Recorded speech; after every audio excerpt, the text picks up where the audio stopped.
Buonasera, mi chiamo Luigi Russolo, faccio parte del gruppo Marco Polo Gioie e questa sera abbiamo la piacevolezza di essere qui a Casa Costi in quello di Susegana, quindi immediata periferia di Conegliano per chi ci segue da vicino o da lontano, e ringraziamo, comincio a ringraziare gli ospiti, prima le signore, la dottoressa Bona Zanusa che viene da lontanissimo, no? Quindi grazie anche per essere intervenuta, quindi ci racconterà qualche cosa sulle Ville Venete e dintorni, la dottoressa Lucia Benedetti che è guida veneto, anche lei ci racconterà la loro presenza, quindi abbiamo il dottor Carraro dell'Accademia Italiana della Cucina Mediterranea e il dottor Ferdinando Martignago Marco Polo Gioie che è il presidente della Marco Polo, che vi racconterà lui che cos'è questa Marco Polo, poi il dottor Zanon che rappresenta, che dovrebbe arrivare perché domani abbiamo un altro convegno di Venezia, rappresenta API Industria Venezia, il dottor Sparta che è un gioiello italo-ungherese, viene da Budapest, quindi collabora con la Camera di Commercio, quindi ci dirà una cosa, e un esperto in marketing territoriale e dintorni che è il dottor Andrea Modanese. Quindi grazie. Abbiamo più, diciamo, oratori che operatori che non sono rassegnati, era il titolo, no? Per operatori non rassegnati, ma vi ringrazio lo stesso visto l'orario eccetera. Quindi siamo anche in diretta con Viver TV, quindi poi vi racconteremo anche su quale canale usciremo ed altre cose. Grazie a tutti gli intervenuti. Io passerei subito la parola al dottor Martignago che ci racconti da cosa è nata questa idea e cosa scaturisse e cosa ha in seguito questo Marco Polo Gioie, quindi gruppo europeo di interesse economico. Prego. Grazie, buonasera a tutti, grazie di essere intervenuti. Sono Ferdinando Martignago, sono l'amministratore di Marco Polo Gioie. Marco Polo Gioie vuol dire gruppo europeo di interesse economico. È una specie di consorzio, per capirci, è un'istituzione voluta dall'Unione Europea per fare in modo che ci si crei aggregazione, ma soprattutto si crei delle collaborazioni fra le varie aziende, le varie scuole, le varie professionisti, e quindi non solo un consorzio che raggruppa aziende, ma può raggruppare anche dei professionisti, può raggruppare anche delle associazioni e delle istituzioni. Lo scopo di Marco Polo non è quello di guadagnare, ma quello di far guadagnare i soci e gli associati, quindi attraverso questo tipo di aggregazioni. Qui abbiamo presente una serie di rappresentanze completamente diverse da quelle che sono le aziende, o comunque ci sono anche delle aziende, ma la cosa importante, come potete vedere, il filo conduttore è proprio quello di dire mettiamo assieme le nostre competenze, portiamole in giro per l'Italia, portiamole in giro per l'Europa, portiamole in giro per il mondo. Questa è un po' la ragione per la quale noi ci troviamo qui. Il tutto si traduce in un concetto che ho espresso l'altra volta nel primo workshop, che è quello degli ambasciatori del buon gusto.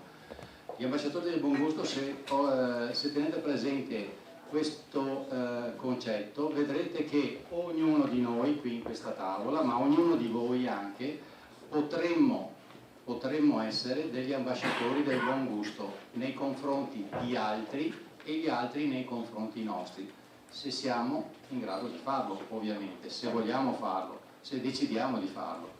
Ecco, quindi questo è un po' il filo conduttore. Qui c'è anche l'API Industria che ha degli scopi, degli obiettivi molto importanti. Domani organizza un incontro, adesso vi parlerà il dottore per quanto riguarda questo incontro, ma è uno degli elementi fondamentali per creare aggregazione tra le imprese. Poi vedrete che il tavolo è eterogeneo perché proprio abbiamo bisogno di altre collaborazioni. Abbiamo bisogno di... non è che il nostro competitor è qui vicino, il nostro competitor è in Croazia, il nostro competitor è in Cina, questi sono i nostri veri competitor. Quindi noi vogliamo avere degli ambasciatori del buon gusto qui in Italia e portarli in giro per il mondo. Grazie dottor Martiniano, la parola al dottor Zanon, quindi stringiamo, perché faccio veloce, stringiamo 5 minuti perché ognuno se la racconta, poi noi dobbiamo anche intervistarli perché se la raccontano, perché altrimenti che tavola rotonda è, mi sembra solo un po' rettangolare. Dottor Zanon, prego. Grazie e buonasera a tutti. Sono Zanon di Appindustria Venezia, Associazione Piccole e Medie Industrie di Venezia. Noi siamo presenti e abbiamo sposato questa iniziativa che è giunta al terzo appuntamento dopo il primo di Moriano Veneto nel mese di febbraio, il secondo nel mese di marzo a Belluno. Questo terzo appuntamento di un percorso che abbiamo avviato insieme a Marco Polo Geie con l'obiettivo di creare all'interno della nostra associazione una divisione, una categoria agroalimentare e turistica. La finalità di questa divisione è quella di riunire attorno ad un progetto o più progetti comuni operatori di questo settore, mutuando un po' quello che è il principio di aggregazione che noi come Appindustria stiamo facendo su altri settori, in particolar modo del settore manifatturiero. Se non l'unica soluzione che vediamo noi a questa fase difficile di questa congiuntura economica è quella di riuscire ad aggregare piccole realtà che concentrandosi, aggregandosi su un progetto comune, quindi sostenendone spese e rischi, possano raggiungere obiettivi importanti che da sole non sono in grado di raggiungere. Crediamo che questo modello che noi vediamo vincente nel settore produttivo industriale sicuramente possa avere successo anche in questo settore. Forse può avere ancora più possibilità, perché se nel prodotto industriale la competizione, la possibilità che venga copiato da competitor stranieri è forte, sul nostro prodotto agroalimentare, turistico, sicuramente abbiamo un valore decisamente superiore con quasi l'impossibilità di essere copiato, perché sono prodotti unici e ben identificati su un territorio, quindi sicuramente crediamo possa avere maggiori possibilità.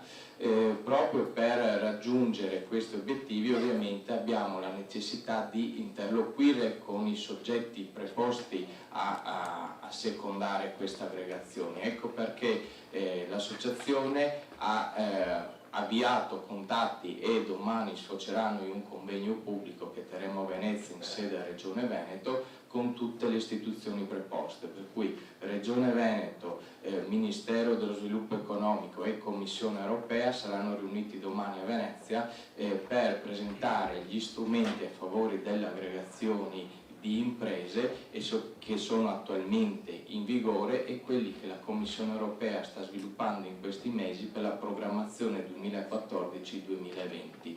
Un evento importante che abbiamo voluto portare sul nostro territorio. Questo è il secondo appuntamento che la Commissione Europea fa in Europa. Il primo è stato in Baviera, il secondo sarà a Venezia, proprio perché la Commissione Europea è consapevole che queste sono le due aree potenzialmente industriali, potenzialmente le prime che possono dare la scossa all'economia europea e che possono quindi dire il nostro sistema. Gioia, che è il presidente della Marco Polo, che vi racconterà lui che cos'è questa Marco Polo, poi il nostro sistema. Quindi passo ora la parola ai prossimi relatori e avremo modo poi di approfondire. Grazie dottor Zanon, perché così anche chi si prende nota, chi ha delle domande da fare, quindi abbiamo delle risposte dirette. Abbiamo qui il piacere anche che una vita che si parla di ville venete, 450 associazioni, 3, 2, eccetera, però quando si deve usufruirle sono dei monumenti italiani, sono solo aperti da mezzanotte e l'una, quindi tutti sono a dormire. Volevo chiedere alla dottoressa Bona, che è la presidentessa, che si raccontasse lei gentilmente, passo davanti, quindi si ci racconta lei perché è nato questo Grand Tour.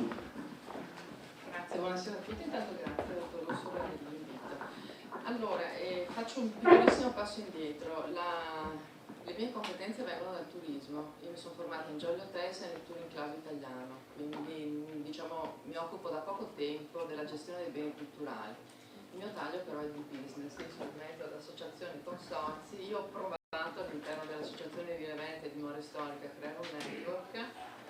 deciso di uscirne, abbiamo fatto una società business to business, a me interessa fare business. Ma vi ringrazio lo stesso visto l'orario eccetera, quindi siamo anche in diretta con Vivo TV. Anche perché l'unico metro che possiamo avere per capire... Ma vi ringrazio lo stesso visto l'orario eccetera, quindi siamo anche in diretta con Vivo TV, quindi poi vi racconteremo anche su quale canale usciremo ed altre cose. Grazie. Anche perché l'unico metro che possiamo avere per capire se stiamo lavorando bene è se la società si arricchisce. E se diamo al dottor Martignano che ci racconti da cosa è nata questa idea e cosa sta... Anche perché l'unico metro che possiamo avere per capire se stiamo lavorando bene è se la società si arricchisce. E se diamo un lavoro a chi lavora con noi. Questo secondo me è il modo perlomeno nel quale io mi muovo. Marco Polo Gioia, quindi gruppo europeo di interesse economico. Prego. Grazie, buonasera a tutti. In un certo momento ho deciso di mettere a reddito di ho fatto una startup di Villa Borghese. Sono Ferdinando, che sono passata a Villa Trissino Marzotto e qui sono diventata amministratore di Marco Polo Gioia. Marco Polo Gioia vuol dire gruppo europeo di interesse economico, è una specie di consorzio per capirci, è un'istituzione voluta dall'Unione. Che sono passata a Villa Trissino Marzotto e qui sono diventata amministratore unico. Ho la fortuna quindi di interagire con una famiglia di imprenditori e quindi è molto anche più veloce fare delle sperimentazioni che in altre ville non si fanno. A un certo punto però io ho capito che ho raggiunto un fatturato oltre il quale non sarei potuta andare, perché vedete che Trissino non è fuori Milano e quindi io devo comunicare dove siamo e devo portare della gente. Quindi... Consorzio che raggruppa aziende ma può raggruppare anche dei professionisti, può raggruppare... In ogni caso però tutte le persone che vengono rimangono estasiate, questo quindi vuol dire che noi abbiamo dei prodotti eccezionali. Non sono riuscita a trovare nessuno che mi mettesse in condizione di diventare un brand internazionale interessante nel mondo e quindi ce lo siamo fatto noi, è inutile che stiamo lì ad aspettare. Parlate di crisi, sono d'accordo con voi, è fortissima, ma noi siamo dell'idea che è inutile stare fermi, quindi stiamo investendo e abbiamo creato questo network. Venendo dal turismo, io ritengo che sia assolutamente noiosissimo creare dei prodotti turistico-culturali dove la cultura viene venduta come qualcosa di noioso.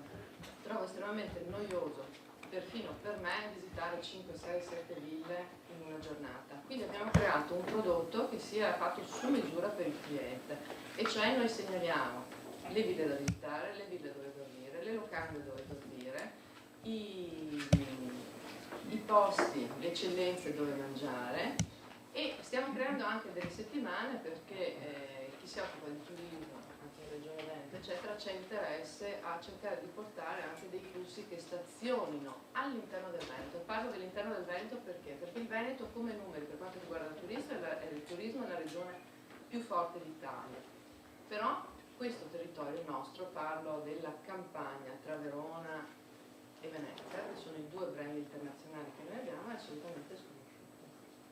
Noi possiamo attaccarci a Venezia, a Verona, il progetto nostro è assolutamente ambizioso, però noi andremo a vendere un prodotto turistico-culturale con un taglio assolutamente diverso. Noi vendiamo l'Italian Lifestyle e soprattutto vendiamo il Made in Italy. Cioè noi cerchiamo di proporci come una crociera in terraferma. Io mi sono studiata le crociere perché funzionano, perché offrono un buon dormire, un buon mangiare e soprattutto la possibilità per chi vuole nell'arco di una settimana di poter visitare dei posti meravigliosi. Venendo da grandi compagnie alberghiere ho cercato invece di proporre, attaccato alle ville, tutta una serie di realtà che siano piccole, cioè diversamente dalla grande standardizzazione che è più interessante per quanto riguarda il turismo business. Io credo che in questo progetto, e sta funzionando assolutamente su questo, l'inserimento di piccoli posti di eccellenza sia assolutamente vincente. Ecco, questo è un po' per spiegare quello che facciamo. Ci attacchiamo anche allo shopping, adesso non voglio... Grazie dottor Martignano, la parola al dottor Zanon, quindi stringiamo, perché faccio veloce, stringiamo 5 minuti perché ognuno se la racconta, poi noi dobbiamo anche intervistarli perché se la raccontano, perché altrimenti che tavola rotonda è, mi sembra solo un po' rettangolare. Dottor Zanon, prego. Grazie e buonasera a tutti. sono Zanonghi Appindustria Venezia, Associazione Piccole e Medie Industrie di Venezia. Noi siamo presenti e abbiamo sposato questa iniziativa che è giunta al terzo appuntamento dopo il primo di Moriano Veneto nel mese di febbraio, il secondo nel mese di marzo a Belluno. Questo terzo appuntamento di un percorso che abbiamo avviato insieme a Marco Polo Geie con l'obiettivo di creare all'interno della nostra associazione una divisione, una categoria agroalimentare e turistica. La finalità di questa divisione è quella di riunire attorno ad un progetto o più progetti comuni operatori di questo settore, mutuando un po' quello che è il principio di aggregazione che noi come Appindustria stiamo facendo su altri settori, in particolar modo del settore manifatturiero. Se non l'unica soluzione che vediamo noi a questa fase difficile di questa congiuntura economica è quella di riuscire ad aggregare piccole realtà che concentrandosi, aggregandosi su un progetto comune, quindi sostenendone spese e rischi, possano raggiungere obiettivi importanti che da sole non sarebbero in grado di raggiungere. Crediamo che questo modello che noi vediamo vincente nel settore produttivo industriale sicuramente possa avere successo anche in questo settore. Forse può avere ancora più possibilità, perché se nel prodotto industriale la competizione, la possibilità che venga copiato da competitor stranieri è forte, sul nostro prodotto agroalimentare, turistico, sicuramente abbiamo un valore decisamente superiore, con quasi l'impossibilità di essere copiato, perché sono prodotti unici e ben identificati su un territorio, quindi sicuramente crediamo possa avere maggiori possibilità. Proprio per raggiungere questi obiettivi ovviamente abbiamo la necessità di interloquire con i soggetti preposti a secondare questa aggregazione. Ecco perché l'associazione ha avviato contatti e domani sfoceranno in un convegno pubblico che terremo a Venezia in sede Regione Veneto con tutte le istituzioni preposte, per cui Regione Veneto, Ministero dello Sviluppo Economico e Commissione Europea saranno riuniti domani a Venezia per presentare gli strumenti a favore delle aggregazioni di imprese che sono attualmente in vigore e quelli che la Commissione Europea sta sviluppando in questi mesi per la programmazione 2014-2020. Un evento importante che abbiamo voluto portare sul nostro territorio. Questo è il secondo appuntamento che la Commissione Europea fa in Europa. Il primo è stato in Baviera, il secondo sarà a Venezia, proprio perché la Commissione Europea è consapevole che queste sono le due aree potenzialmente industriali, potenzialmente le prime che possono dare la scossa all'economia europea e che possono quindi far ripartire il nostro sistema. Quindi passo ora la parola ai prossimi relatori e avremo modo poi di approfondire. Grazie dottor Zanò, perché così anche si prende nota, chi ha delle domande da fare, quindi abbiamo delle risposte dirette. Abbiamo qui il piacere anche che una vita che si parla di ville venete, 450 associazioni, 3, 2, eccetera, però quando si deve usufruirle sono dei monumenti italiani, sono solo aperti da mezzanotte e l'una, quindi tutti sono a dormire. Volevo chiedere alla dottoressa Bona, che è la presidentessa, che si raccontasse lei gentilmente, passo davanti, quindi si ci racconta lei perché è nato questo Grand Tour. Grazie, buonasera a tutti, intanto grazie dottor Rosso per l'invito. Allora, faccio un piccolissimo passo indietro. Le mie competenze vengono dal turismo. Io mi sono formata in Jolly Hotels e nel Touring Club italiano, quindi diciamo mi occupo da poco tempo della gestione dei beni culturali. Il mio taglio però è di business, io sono in mezzo ad associazioni e consorzi. Io ho provato all'interno dell'associazione di Venezia e di Dimore Storica a creare un network, ho deciso di uscirne, abbiamo fatto una società business to business. A me interessa fare business e creare ricchezza, questa è la finalità, anche perché l'unico metro che possiamo avere per capire se stiamo lavorando bene è se la società si arricchisce e se diamo un lavoro a chi lavora con noi. Ecco, questo secondo me è il modo perlomeno nel quale io mi muovo. Allora, io sono arrivata nelle dimore storiche perché a un certo momento ho deciso di mettere a reddito dimore storiche, ho fatto la startup di Villa Borromeo, dopodiché sono passata a Villa Trissino Marzotto e qui sono diventata amministratore unico. Ho la fortuna quindi di interagire con una famiglia di imprenditori e quindi è molto anche più veloce riuscire a fare delle sperimentazioni che in altre ville non si fanno. A un certo punto però io ho capito che ho raggiunto un fatturato oltre il quale non sarei potuta andare. Tenete presente che Trissino non è fuori Milano e quindi io devo comunicare dove siamo e devo portare della gente, quindi ho una difficoltà maggiore rispetto ad altre location. In ogni caso però tutte le persone che vengono rimangono estasiate, questo quindi vuol dire che noi abbiamo dei prodotti eccezionali. Non sono riuscita a trovare nessuno che mi mettesse in condizione di diventare un brand internazionale interessante nel mondo e quindi ce lo siamo fatto noi, è inutile che stiamo lì ad aspettare. Parlate di crisi, sono d'accordo con voi, è fortissima, ma noi siamo dell'idea che è inutile star fermi, quindi stiamo investendo e abbiamo creato questo network. Venendo dal turismo, io ritengo che sia assolutamente noiosissimo creare dei prodotti turistico-culturali dove la cultura viene venduta come qualcosa di noioso.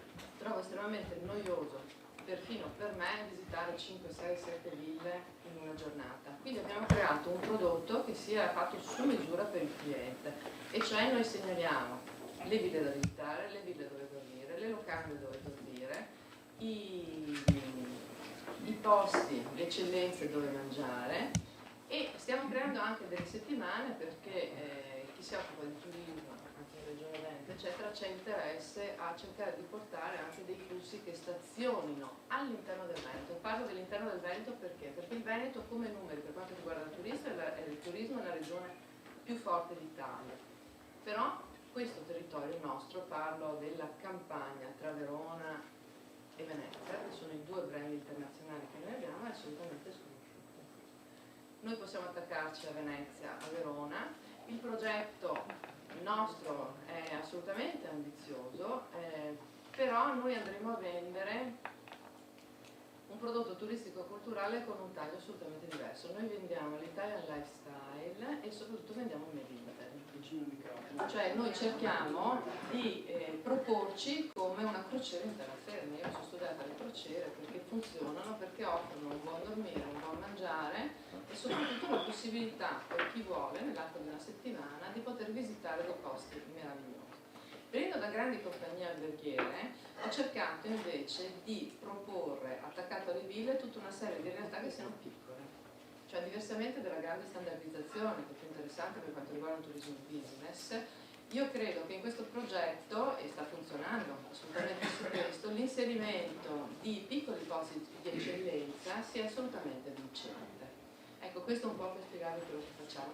Ci attacchiamo anche allo shopping, adesso non voglio sembrare di scendere di livello, però brand come Bottega Veneta, come Armani, come Valentino Missoni, qua vicino c'è Cervino Cavalli, cioè abbiamo individuato una serie di outlet dove la gente può andare volentieri anche a fare 2 ore di shopping se vuole. Mi sono studiati i numeri di Prada, tra un po' raggiungono i numeri del Uffizi di Firenze. Il progetto vedo che sta suscitando interesse. Questa mattina ho avuto un incontro col professor Filippo D'Averio, non so se insomma, il programma Passepartout, il ragazzo del Papillon. Esatto, il ragazzo del Papillon, non ha fatto altro che parlare delle ville. Allora, le ville sono un prodotto esportabilissimo ed è un prodotto al quale chiunque si può attaccare, cioè noi come ville stiamo attenti a chi far attaccare, ma sicuramente è un prodotto che può essere venduto in Australia, negli Stati Uniti, in Giappone, in qualsiasi posto, nel senso che la parola villa non ha bisogno di essere tradotta e in tutto il mondo l'attimo in cui si parla di villa tutti sanno cos'è la rotonda. Questa è un'altra cosa molto importante, per cui noi automaticamente ci stiamo muovendo nel mondo, creiamo un brand internazionale. Il modello di riferimento è quello dei Castelli della Loira, perché i francesi sono molto più bravi di noi a creare il sistema. Attenzione, a creare il sistema tra il prodotto turistico-culturale, perché noi Veneto siamo bravissimi a creare il sistema, cioè il sistema della piccola e media impresa è studiato in tutto il mondo, nel senso che le aziende sanno già fare il sistema. Noi che ci occupiamo di turismo, di ristorazione e di ospitalità non siamo forse pronti, dobbiamo imparare a farlo. Ecco, sono stata contattata anche, un'altra cosa che mi diverte molto, da questo programma Slow Tour, che sono turisti per caso, quindi c'è un interesse fortissimo per quanto riguarda il prodotto Viravente. Auguro a tutti buon lavoro. Grazie dottoressa, poi nel secondo si prepara un compitino per il secondo perché lo spostina. Allora, un'altra domanda, quindi abbiamo le ville, il passaggio, eccetera. Una domanda, io da viandante del Buon Gusto, mi fanno, arrivo a Treviso e non trovo mai le guide. Mi serve una guida che parla il tedesco, mi mandano uno che parla svedese, mi serve una guida che parla l'italiano e parla l'italiano come Luigi Russo del dialetto, e una guida che mi racconta il territorio, una laureata in storia e filosofia e forse in arte. Dottoressa, lei che di strada ne ha fatta? Cosa racconta delle guide del Veneto? Così io ho tirato un sassolino nel suo piccolo stagno, dopo così magari replicheremo strada facendo. Grazie. Cosa bolle in pentola nelle guide venete e dintorni? Allora, la dottoressa è partita dal turismo, io sono partita invece dall'architettura perché mi sono laureata in questa materia e mi sono occupata di restauro per tanto tempo, di palazzetti e anche di ville.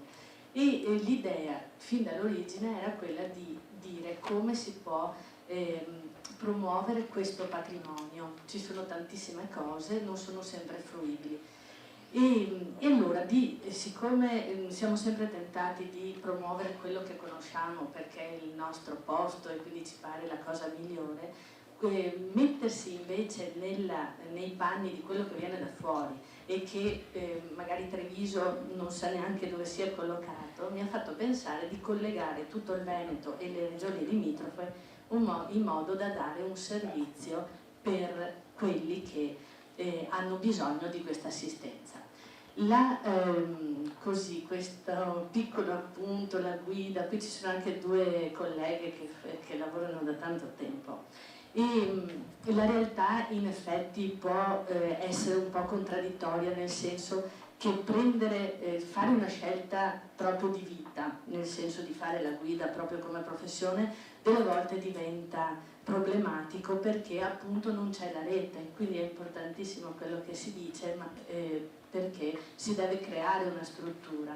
E sulla competenza, oltre alla lingua, oltre alla conoscenza, quello che ho visto che quando i grandi tour operator ci fanno le richieste o noi stessi proponiamo le cose, hanno un'idea, 2 o 3 cose nel Veneto che vogliono vedere e basta. Quindi tutto il resto, che invece è importantissimo, non è conosciuto. Allora il ruolo della guida, proprio adesso che magari uno tende a bypassare anche l'agenzia perché vuole fare il fai da te, sarebbe importante quello di offrire un pacchetto che sia ben comprensibile e che se parte da chi lavora nel settore è più semplice perché è proprio anche valutato sul campo. Tante volte uno vuole vedere 100 cose in una giornata e anche solo le nostre strade non sono così come quelle americane, non abbiamo una realtà così semplice. Unito all'aspetto alimentare è importantissimo perché tante volte il veicolo è questo, quando uno torna indietro si ricorda molto più spesso di quello che ha mangiato che di quello che abbiamo detto noi, quindi quello che dovremmo comunicare è qualcosa di importante perché è il nostro biglietto da visita, ma di unire tutte queste realtà. Ecco, poi magari intervenite anche voi che siete. Grazie. Scusate che passo sempre davanti, ma scusi la regia, posso passare anche dietro che è meglio, forse più romantico o no? Grazie, passiamo dietro la prossima volta. Allora, qui c'è anche un marchio tipico Piave, un fiume, 3 province, 1000 sapori, perché parliamo con dei grandi, ma vorremmo raccontare cosa vuol dire, perché è nata questa idea. Questa idea è nata oltre 10 anni fa per fare che cosa? Aggregare, tutti parlavano di terroir, di territorio, come in questo periodo tutti parlano di chilometro zero, ma la macchina 6 km zero ferma, nessuno può muoversi, nemmeno a piedi. Allora noi avevamo pensato di mettere insieme l'intelligenza, la cultura e le culture, e dove nasce il Piave, quindi il Noto per Alba, Sappada, che attraversando 3 province, Belluno, Treviso, Venezia, si andasse a mettere insieme delle idee, quindi chi meglio di Venezia può raccontare cosa succede sulle maghe, sul territorio, e viverle e raccontare. C'era una volta anche un vecchio detto, di qua di là del Piave ci stava un'osteria, e stiamo creando anche ristoranti e trattorie di un certo tipo che poi andremo a raccontare. Qui abbiamo il dottor Modanese, esperto, perché ho fatto questo preambolo. Il dottor Modanese è esperto in marketing territoriale, è stato per una vita, non dovrei dirlo, ma fa molto background, si dice, alla Chieri e Forti e alla Quacker, quindi poi si è dato così alla, come si dice, alle vitamine. E adesso vorrei chiedere, tu la tua esperienza di marketing manager del territorio, abbiamo sentito delle bellissime parole, la signora ha delle ville meravigliose, sto insieme anche a Villa Trissino, eccetera, le parole della dottoressa, dell'architetto lo stesso sono interessantissime per essere questa app industria, ma siamo sempre in mezzo a tantissime associazioni che magari la gente quando sente siamo un'associazione magari le viene il pelo d'oca, si dice, no? Come vedi tu, ci davamo del tu, ma per esigenze europee continuiamo a darci del tu, non del lei, come vedi tu che sei a livello, chiamiamolo così, diciamo, non per sminuiti, ma che racconti il territorio europeo, partendo dal nostro territorio del Piave. Grazie. No, è difficile questa, Quando sono arrivato qui per strada ho cambiato idea sul ragionamento che volevo parlare del marchio, del territorio. Non vorrei invece sovrappormi ad altri, invece voglio raccontarvi un aneddoto e farvi capire, secondo me, perché c'è la necessità di prendere coscienza del perché del marchio, perché delle tipicità e perché noi dobbiamo lavorare in questo campo. Per cui cambio completamente, perdonatemi se vado a braccio e qualcosa mi sfugge. Quando ero in Cina avevo difficoltà a spiegare dove vivevo. Dicevo Italia, questi non capivano bene, allora dovevo dire Venezia, li capivano bene. Poi quando dicevo Roma, allora pensavano che noi fossimo i più grandi, perché loro si ricordano l'impero romano come colui anzi, che ha occupato più terreno, diciamo, tanto quanto la Cina. Prima arrivano loro naturalmente, e poi arriviamo noi.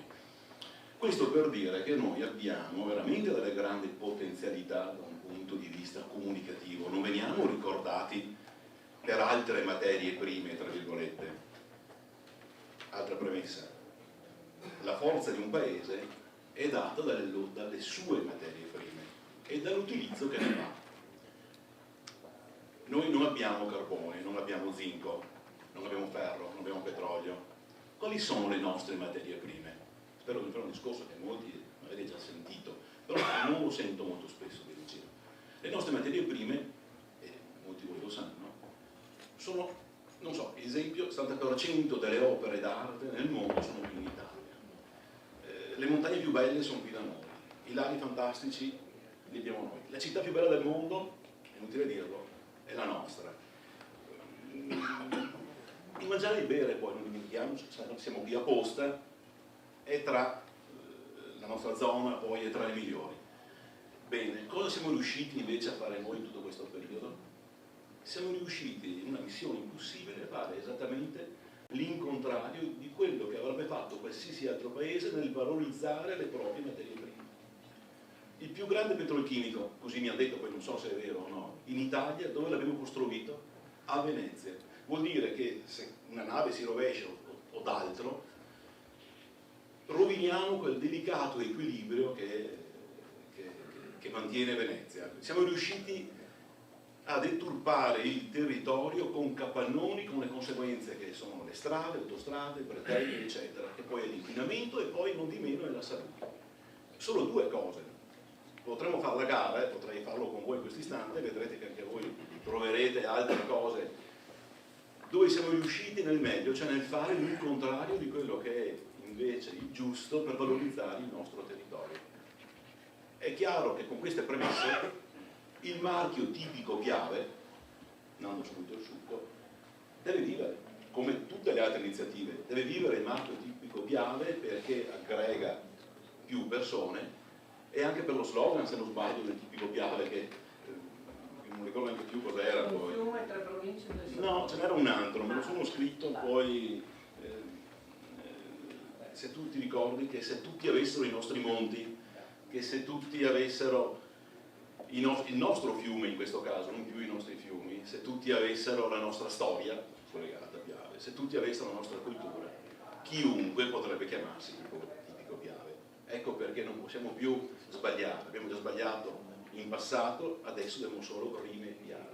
E noi siamo qui secondo me in questo momento forse per rimediare, e questo è anche il futuro secondo me, perché non avendo noi, torno a ripetere, le materie prime, vuol dire che prendiamo coscienza di questo e il futuro sarà solo su questa strada, non può essercene altre. Grazie a te. Grazie Don Danese. La domanda è: cosa stiamo qua a fare?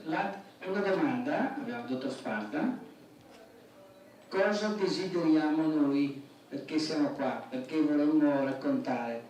Allora, cosa ci chiede e cosa chiedete voi? Io vi dico diversamente veneti, per non dire stranieri, perché ormai siamo in Europa, si dice più o meno, no? Cosa chiedete voi quando venite in Italia? No, io direi, avevamo coniato un slogan una volta, non solo turisti, ma bensì ospiti, che sono due cose completamente diverse. Ma al di là dell'ospitalità, il cibo, i prodotti, eccetera, come ci vedete voi visto da fuori? Tu vieni da un paese, diciamo, l'Ungheria, che è anche quella tra i monti e le colline, senza parlare di politica perché non è la sede esatta. Per prepararvi alla collina e alle risposte del dottore, vi racconterò poi che c'è una cosa veramente molto interessante, non a caso. Avremo una meravigliosa spiegazione di un cibo portato dalla provincia di Venezia da un ristorante for food di Cesalto, avremo un altro cibo di Treviso di Casacoste e avremo un'altra piacevolezza della provincia di Belluno, quindi anche in questo caso abbiamo detto pascolando dalla laguna al Cadore. La domanda, faccio un po' di cose, dopo eventualmente passiamo ad altre. Grazie e anche grazie di essere intervenuto. Anzitutto grazie a tutti, anche giustamente anche al dottor Ferdinando, che c'è la possibilità di essere qui stasera proprio a raccontare la mia punta di vista, o come anche detto giustamente il dottor Russolo, dal punto di vista d'esterno, perché sappiamo quando ci siamo dentro in un sistema di economia, commercio, vediamo cosa c'è dentro e vediamo proprio l'ambiente che ci troviamo, ma tante volte ci deve uscire fuori a vedere esattamente quello che sta succedendo da esterno. Io dico sinceramente questo, che come li guardiamo noi o come li guardiamo quelli che abitiamo dall'estero da più di 20-30 anni, giustamente, è semplicemente questa cosa. L'Italia aveva una forza proprio super, diciamo così, il fatto dei brand made in Italy, giustamente che avevo sentito fino adesso. Ma anche giustamente fino a sentito adesso non c'è più quel brand di Made in Italy. Perché?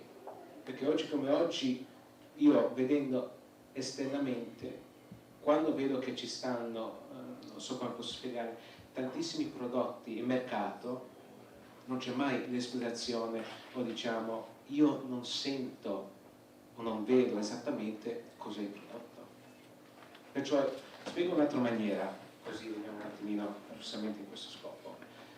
Negli ultimi anni giustamente i marchi, i prodotti hanno perso anche vista, come se io forse vado fuori a un ristorante, vuoi mangiare bene come turista qui a Venezia, anche a Roma, Bologna, non mangio bene, non trovo quell'essenza di cultura che c'era una volta, 10 anni fa, 15 anni fa, 20 anni fa, anzi, non lo trovo.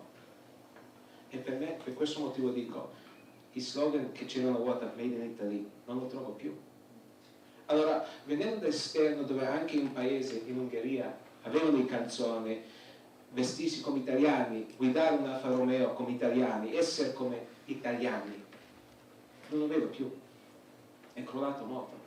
E allora a questo punto arriva anche il discorso, allora com'è possibile che siamo arrivati a questo stadio che troviamo oggi? Com'è possibile di uscire fuori di questa crisi che troviamo oggi? Perché non è possibile che siamo in crisi, che un paese, cultura, con i cibi, con i gusti, con anche i palazzi, con le storie di innovazione. Perché noi italiani siamo, come posso dire, non so la parola giusta, non posso dire benedati, ma piuttosto abbiamo un talento, abbiamo un regalo, proprio diciamo così, il nostro gene, che possiamo inventare, possiamo essere creativi, possiamo fare le cose che tutti gli altri paesi sognano.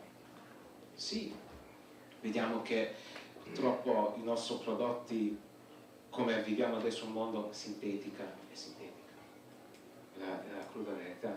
Ma io dico questo, allora io come faccio a conoscere il vero prodotto che viene prodotto qui? Come davvero posso sentire che sì, questo formaggio è buono, o questo formaggio è buono, quando io riguardo e guardo solamente il prezzo del prodotto?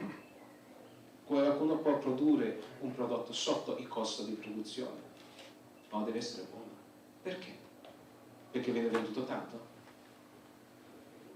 Io quello che vedo dappertutto in giro è proprio questo, anche sulle ristorazioni, che la gente non è che dà una tradizione più fuori, non dà il gusto come era una volta, anche sui prodotti. Perciò anche oggi vedendo esternamente, e sono molto provocativo di quello che dico, perché io guardo le cose molto sugli estremi, perché altrimenti posso dire sì, è tutto bello, sì, c'è sempre un made in Italy, sì, siamo in una situazione bene, ma nei momenti di crisi vediamo già subito in che sezione si sta nel mercato, in quale direzione stiamo andando. Stiamo andando sulla via giusta? No. Allora cosa ci vuole proprio di cambiare quello? E vedete dall'esterno, io dico sinceramente questo, che sì, il trend italiano ancora è molto aperta, perché con i cibi sappiamo che è uno dei gusti che è amato dappertutto il mondo è quello italiano. Ma mangiamo davvero italiano quando andiamo all'estero? Scusate, due domande. Sì. Prima non hai citato Treviso, mi interessa che tu parli di Treviso, perché Treviso serve anche il cappuccino, però il cappuccino mi interessa che tu lo racconti. E poi un tuo punto di vista da straniero, visto che abbiamo fatto un salto ieri, come si è trovato sulla capitale mondiale del cibo a Parma. Dai. Allora, se andiamo sui capitali di cibo che c'era a Parma, a Cibus, dove siamo stati giustamente, vedendo i cibi, vedendo giustamente le presentazioni come erano, onestamente mi sono rimasto molto deluso. Motivo perché? Le presentazioni non solo sui prodotti. Uno su tutto Parmacotta. Sì, ma piuttosto le presentazioni della gente che presentano i prodotti. Non ho visto nessuno che era vestito, preparato bene. Non ho visto nessuno che andava lì a parlare con i clienti. Non ho visto quello che io vedo all'estero. Quando sono stato a Shanghai, proprio alle presentazioni dei cibi, dei vini, era completamente diversa. La gente provava di fare qualcosa. Qui la gente, no? Il 90% delle persone erano tranquilli. Siamo qui, siamo belli. La gente lo stesso viene da noi perché siamo made in Italy. Ma nessuno va oltre di quello. Allora? Proprio quello. Dov'è che bevi un cappuccino buono a Treviso? E allora adesso vedo una cosa. Io sono un fanatico quando viene su qualità e servizio, perché viaggiando un po' in giro in mondo, anche qui in Italia, io dico sempre, io vado sempre a un posto dove il posto merita i miei soldi. Significa cosa? Qualità e servizio. Non posso dire esattamente dove, ma è l'unico posto dove io vado a bere un cappuccino a Treviso. L'unico posto dove quando chiedo lo stesso giorno 3-4 volte un cappuccino, o anzi se fa 3-4 persone diverse il cappuccino, sono dei cinesi. Sono dei cinesi. Perché questo? Perché i cinesi sanno che devono andare oltre, che sanno per prendere il mercato o prendere gli italiani di dare una qualità costante. Io non posso pretendere che io vado a un bar e io prendo un cappuccino, latte è troppo caldo, non è schiumata, non è un mousse, non è niente, e devo pagare soldi per cosa? Per un coso che non posso dire di no perché non mi piace. No. Grazie Sparta, scusa questa, ma era il cappuccino è una delle tante, chiamiamola così, è un modo per dire noi diamo tutto, siamo così velocissimi eccetera, però dobbiamo fare un passo indietro e fermarci e guardarci per attorno, perché giustamente anche ieri, lo cito io, uno dei più bei stand, secondo me osceno, era il Parmacotto. Cosa aveva fatto? Una passerella, no, come le passerelle della moda, e aveva messo 3 manichini di legno con la fotografia come si chiama? Del prosciutto cotto. Una cosa orripilante secondo me punto di vista, perché se nemmeno il Cirrus uno non ti racconta se è una spalla, se è un piede, se è di cavallo, se è di ippopotamo, se è pressato, non è pressato, quindi noi facciamo e tutte le fiere vendono spazi, quindi dobbiamo tornare a raccontare. Ecco perché dicevo prima, e mi fregiavo di questo titolo alle 2 signore che curano in camion, che sanno cos'è le ville, che sono le cose storiche, cioè noi dobbiamo pensare ai nostri ospiti che non sono più turisti per caso oppure che passano, oppure dico, perché è inutile che noi continuiamo a fare sempre dei discorsi se poi quando ci portiamo, anche prima io ho fatto la battuta non a caso sulle guide, ma come sulle guide, a me che sono un pescato di natura, fammi sentire dire da un ungherese che a Treviso, dove io ci abito, il miglior posto che lui li ha girati tutti, eccetera, lo vede davanti alla stazione del Corriere dai cinesi, a me mi ha girato un attimo il marron glacé, ma l'Alemagna non se n'è accorta. Allora andiamo avanti. Aspettando, abbiamo qui anche la piacevolezza, non c'è la dottoressa, ma c'è il suo, chiamiamolo sparring partner, poi ti presenti tu, ma io prima di arrivare a te, che così magari diciamo 3 parole, a cosa serve l'Accademia Italiana della Cucina Mediterranea e come mai sei qui in questo Gotha?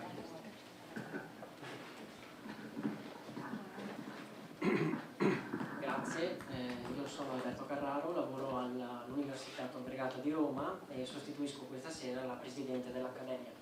Dunque, la dieta mediterranea dal novembre del 2010 è patrimonio mondiale dell'umanità tutelata dall'UNESCO.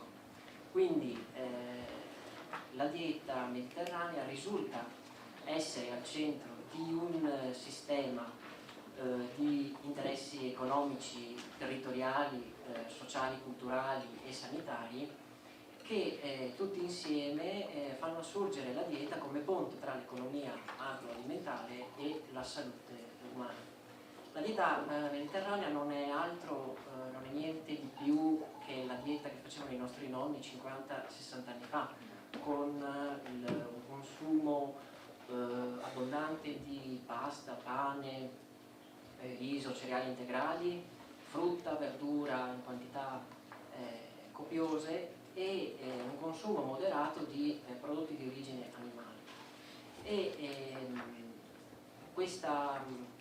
Il valore principe della dieta mediterranea è quella di concorrere nella prevenzione dell'instaurarsi di patologie dalle più disparate, dalle cardiovascolari alle neoplastiche alle degenerative.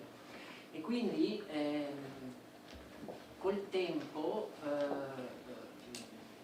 purtroppo questa abitudine alla sana alimentazione si è andata perdendosi.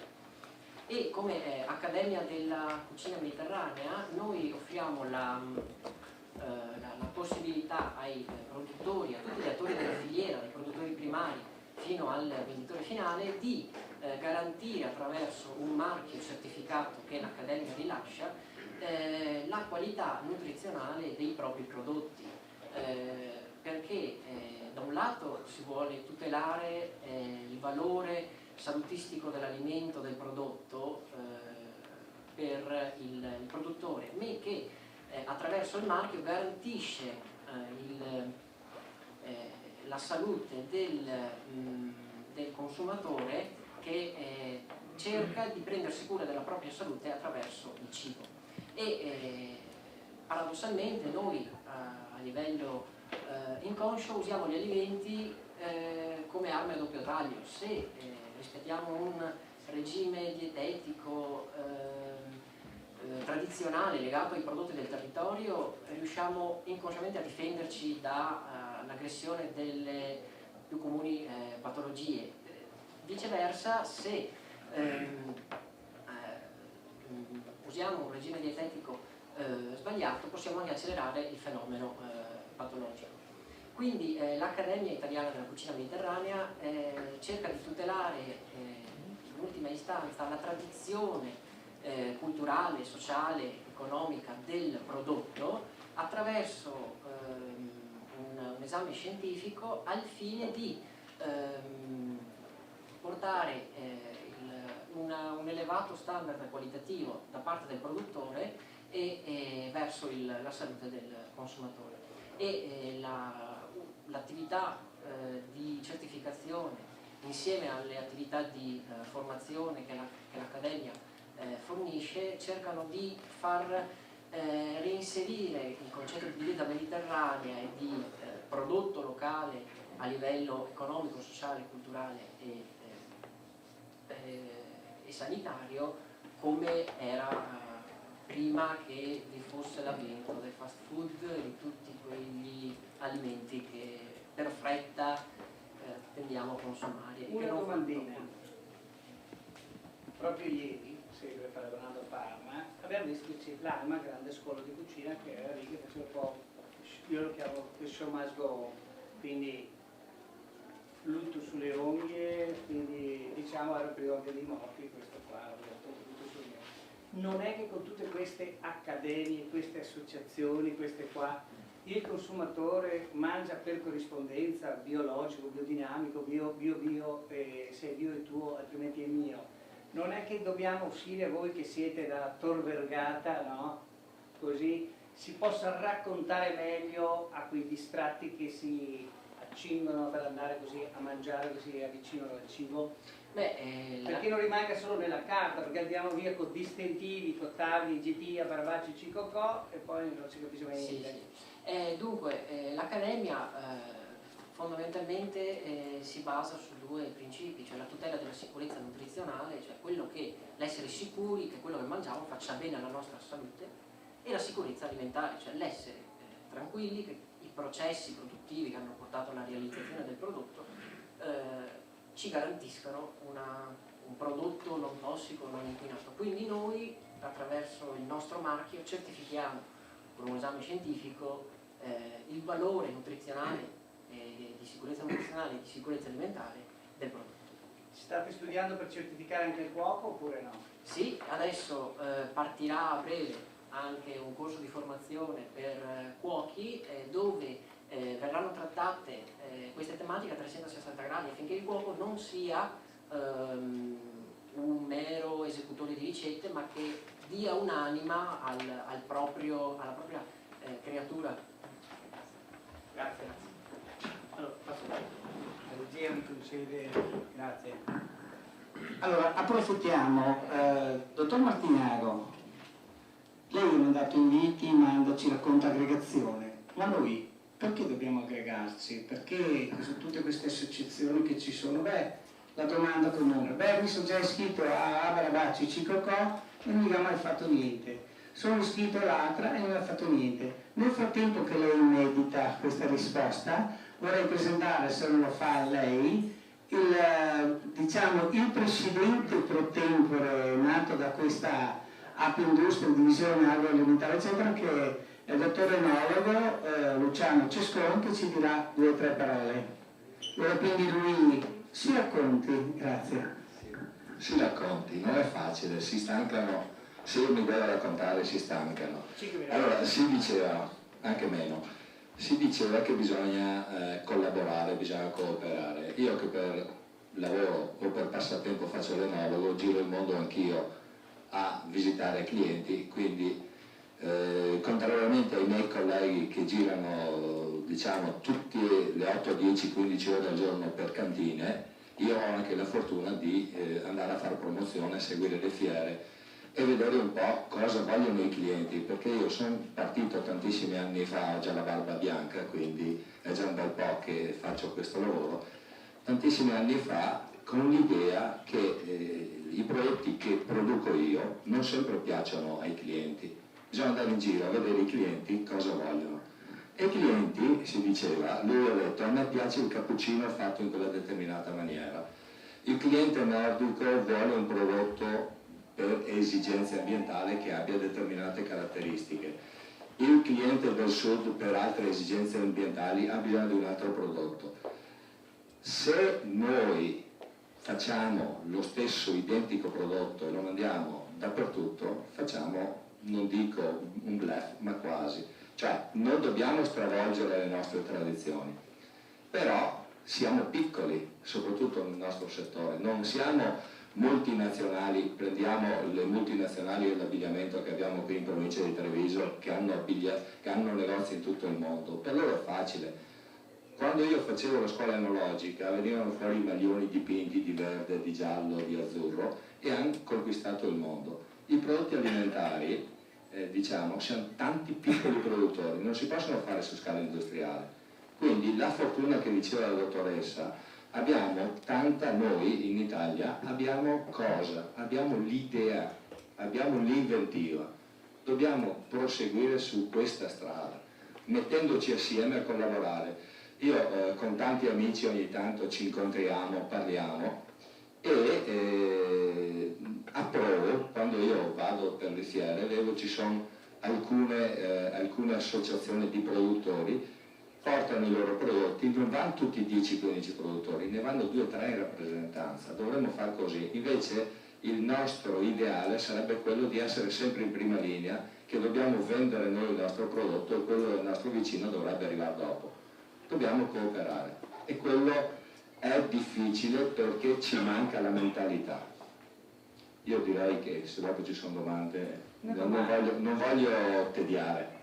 Una domanda mi sorge spontanea, diceva Peppi Guighin da Cadone, che lei cosa farà da grande adesso, perché con tutte queste presidenze che ha come le altre, no? Cosa fa? Deve tirarsi sulle maniche, si suol dire, per aggregare, per raccontare il modo di stare insieme e di cominciare a fare filiera, a stare insieme, oppure lei come vede questa divisione agroalimentare dove tu sei presidente pro tempore che hai gli altri personaggi operatori? Perché letteralmente scritto, diciamo, su quella parola delle 10 persone, ogni persona ha un segmento, il turismo, ma anche quello turismo non dovrebbe arrivare perché ha ricoverato all'ospedale, c'è quello della cultura, c'è il personaggio della cultura, c'è tutta una serie di puzzle. Sì, sicuramente si deve collaborare perché assieme, allora si dice che quando si fa un lavoro una persona fa da uno, due fanno da tre, e questo va bene sia dal punto di vista operativo sia dal punto di vista, se così si può dire, organizzativo. Si deve collaborare e con le risorse che ci saranno andare a proporre tutte le nostre particolarità.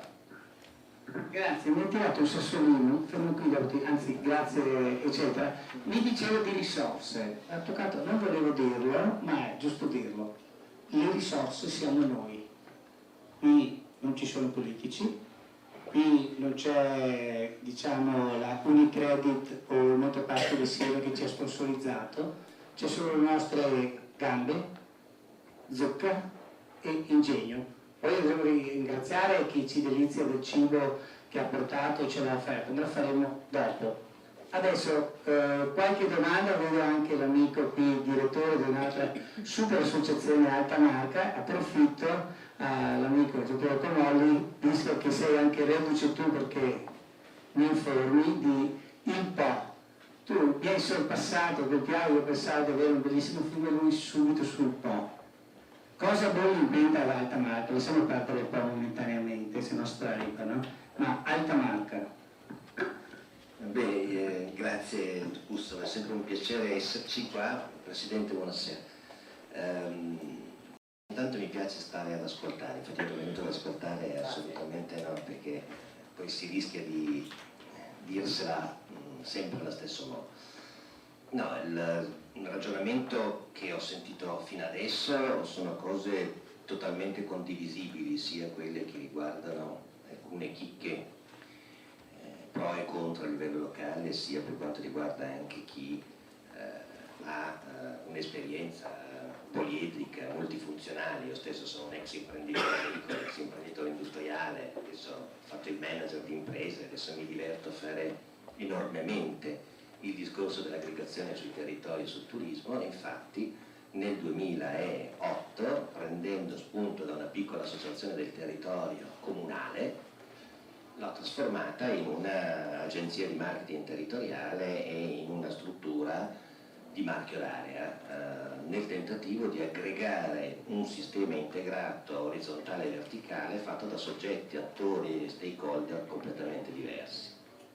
Nel senso che oggi è vero che la specializzazione ha creato, soprattutto nel Veneto, un grande successo, ma oggi attraverso due, come possiamo dire, buchi neri che ci troviamo di fronte, cioè il fatto di una crisi economica ben chiara e ben precisa, da cui è molto, molto difficile venirne fuori, e dall'altro lato da un sistema dove l'Italia rispetto ad altri paesi europei è nelle condizioni di imprese mediamente piccole rispetto alle strutture enormi che per esempio ha la Francia, anche su temi e su tematismi che ci riguardano particolarmente come oggi. Non parliamo solo dell'agroalimentare puro, ma anche del sistema, per esempio, di Castelli della Loira. C'è una struttura notevole, se vi dico il bilancio c'è da prendere paura, però è così che bisogna fare. Allora cos'è nato? È nato una struttura di 45 comuni, una via di mezzo fra, come si può dire, l'ente pubblico e l'ente privato. I comuni fanno parte come garanti e come strutture che assicurano un determinato tipo di servizi e mettono a disposizione dei beni anche pubblici di proprietà comunale o proprietà provinciale, e un insieme di 200 imprese che vanno dall'agroalimentare al turismo. Siamo oggi una struttura noi associata evidentemente, e questo fa molto piacere. E questo nel tentativo di creare che cosa? Non un aspetto commerciale, attenzione, perché ci sono delle strutture già esistenti, forti. Io ho sentito anche chi ha parlato prima di me, ha parlato prettamente di business, e questa è una cosa molto molto importante. Le associazioni devono essere in grado di sapersi trasformare in business, di essere in grado di fare il business, e non sicuramente solo giacole, diciamo noi, perché di giacole ne abbiamo sentite parecchie e ne abbiamo purtroppo sentite parlare. Qui salta fuori la mia parte di economista, quindi di universitario dell'economia, ne abbiamo purtroppo dovuto subire in termini di teorie economiche che ci hanno portato ad avere a che fare con delle sostanze finanziarie che non sapevamo neanche che cosa volevano dire, di che origine erano e che cosa servivano.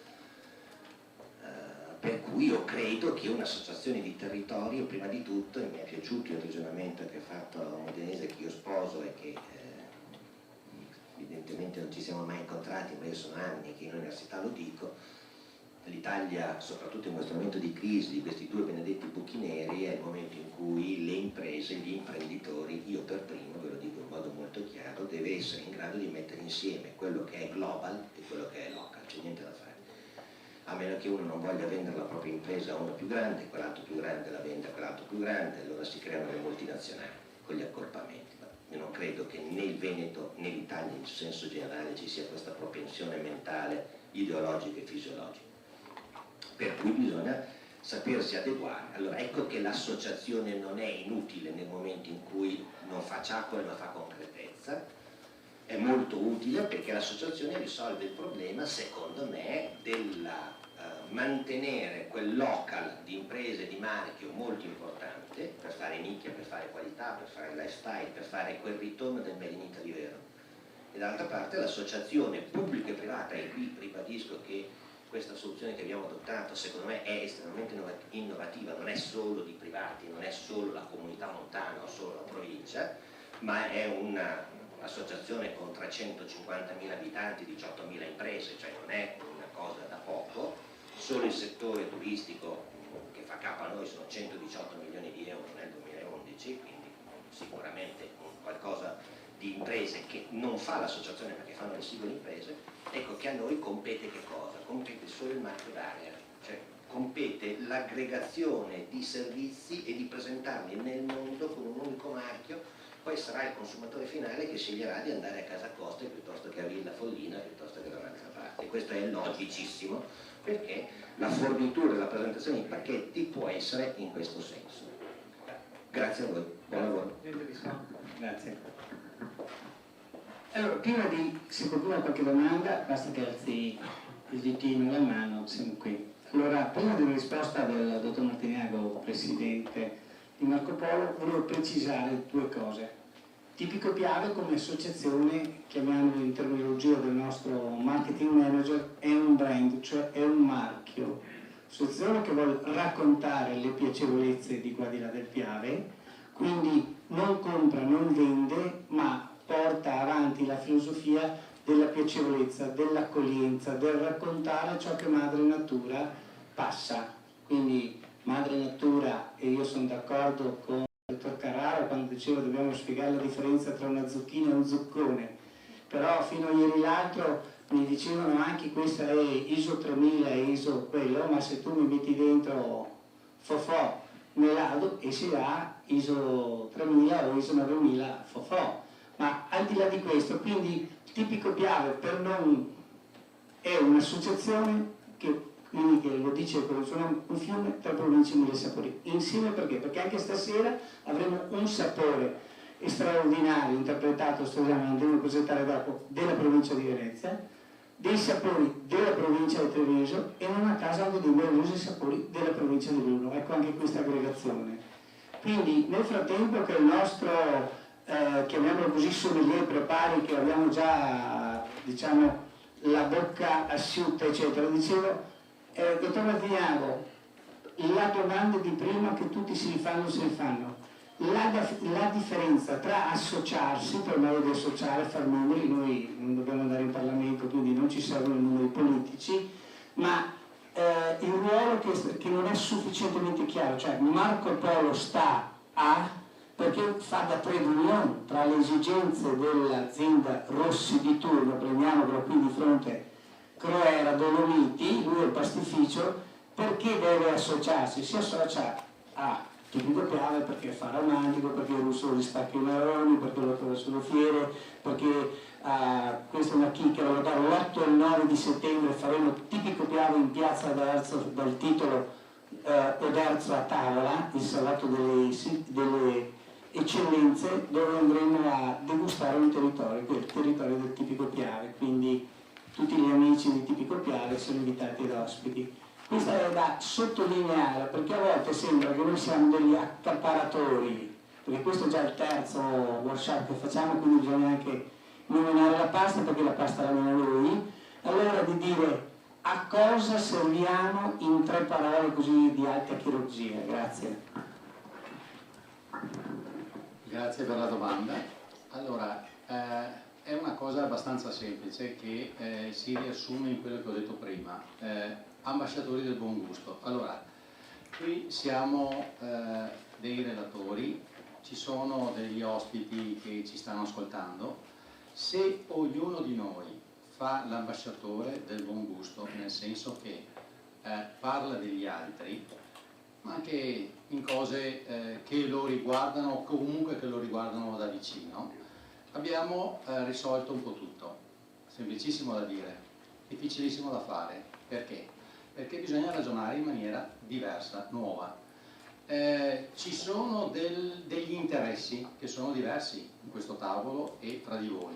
Sono diversi perché ognuno di noi ha una strada, un'idea, un modo di vedere il proprio business, ma noi l'abbiamo già sperimentato, si può anche lavorare assieme pur avendo dei lavori completamente diversi.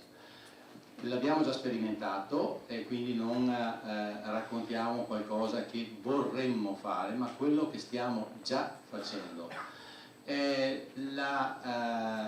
Non è un sostituirci a chi stava già facendo qualcosa, non è un cambiare il modo di lavorare di chi già sta facendo qualcosa, è un modo diverso di stare assieme, ma non stare assieme perché stiamo qui a mangiare, ma stare assieme perché ognuno di noi può parlare del suo collaterale in modo completamente diverso.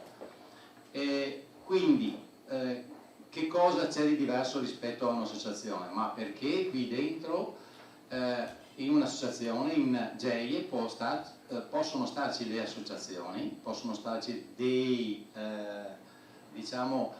business, quindi come in questo caso, possono starci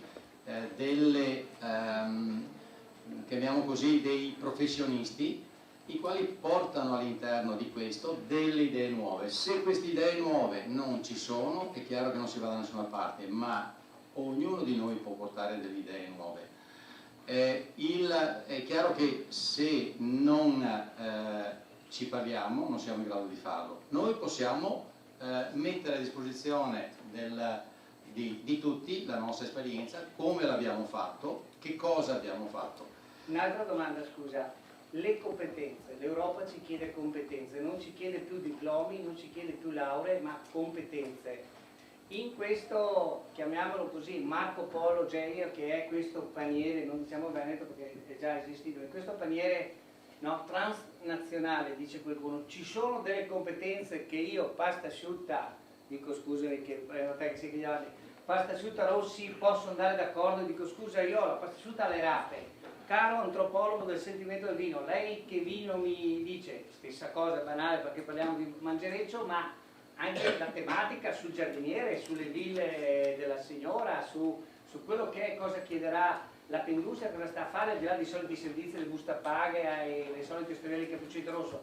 E la domanda che faremo poi al dottore, ci ospitate, come ci vedete? Perché abbiamo gli stessi colori, ma con due mondi, gli stessi colori di una bandiera, ma con due mondi completamente diversi. Sono anche queste cose da dire. Poi continueremo a dirle mentre andremo a stuzzicare qualche cosa, ma è importante sviscerare queste 2 o 3 domande, secondo me. Allora, competenze. Qui in questo tavolo ce ne sono a iosa. Secondo me anche tra gli ospiti che sono qui presenti e ci stanno ascoltando ce n'è a iosa. Allora, le competenze come si mettono assieme? Noi cerchiamo di mettere assieme queste competenze, cerchiamo di vendere le competenze che ognuno ha attraverso dei sistemi che abbiamo già sperimentato, attraverso dei sistemi che abbiamo già visto. L'unica cosa che non possiamo più fare è quello di vendere le cose col sistema vecchio, quello che è il sistema che noi siamo abituati a fare. Dobbiamo farlo in maniera nuova. Nuova che cosa vuol dire? Vuol dire appunto fare in modo che ognuno di noi, e lo stiamo già facendo, ripeto, venda qualcos'altro, quello dell'altro. Perché? Perché abbiamo sentito prima che abbiamo delle persone del territorio, abbiamo un business che va verso l'estero per spiegare quelle che sono le nostre ville, le nostre competenze, eccetera. Qui abbiamo già un filo conduttore che ci porta a questo, quindi noi abbiamo già un filo conduttore che ci permette di fare questo. Se ci mettiamo fuori lì, troviamo sicuramente la possibilità di fare qualcosa.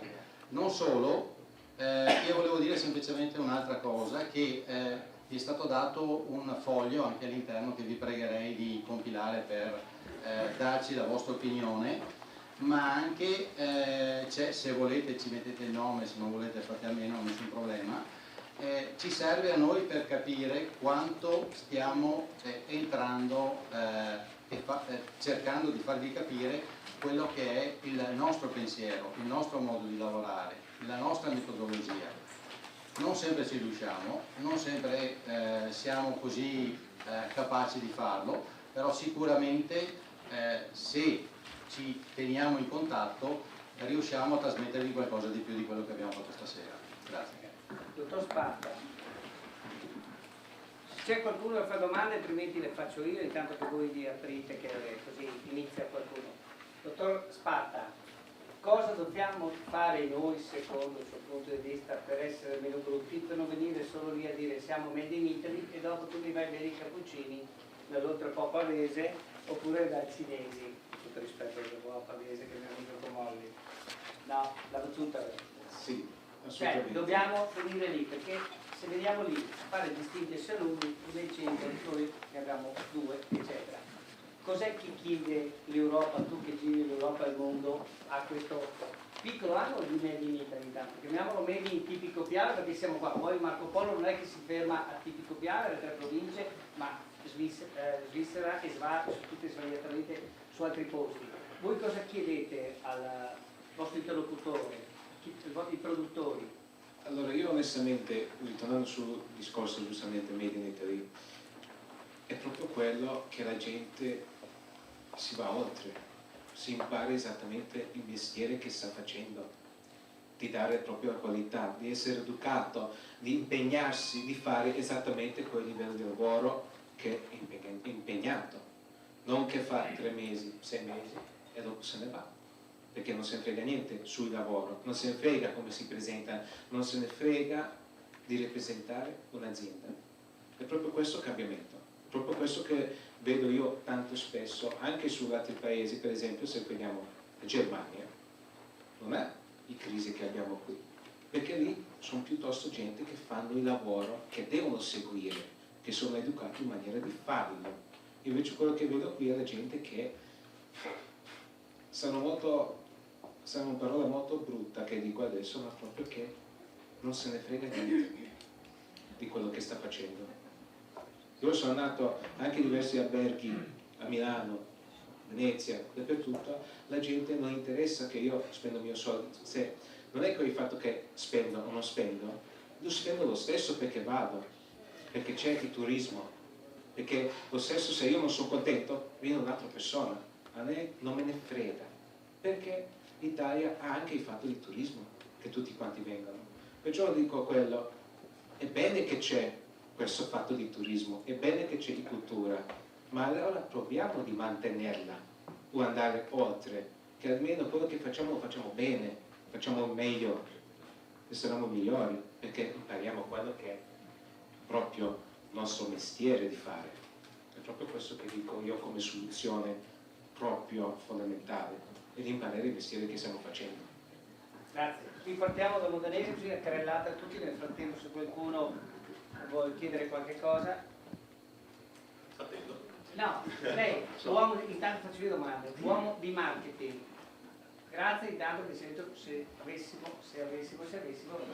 diventa, chiamiamolo una mission molto interessante e grazie. È un gioco questo. Però per stimolare quel cliente distratto, è che siamo distratti anche noi a servirlo o è solo il cliente distratto? Perché fino a ieri il cliente ungherese o quello che era si accontentava di una mortadella, adesso invece che ha scoperto anche il prosciutto crudo o ha scoperto la piacevolezza che ci parlerà la signora delle ville, gradirebbe essere coccolato in una maniera diversa. Cosa dici? Bene, è chiaro questo, ma... E come mai non siamo capaci di farlo?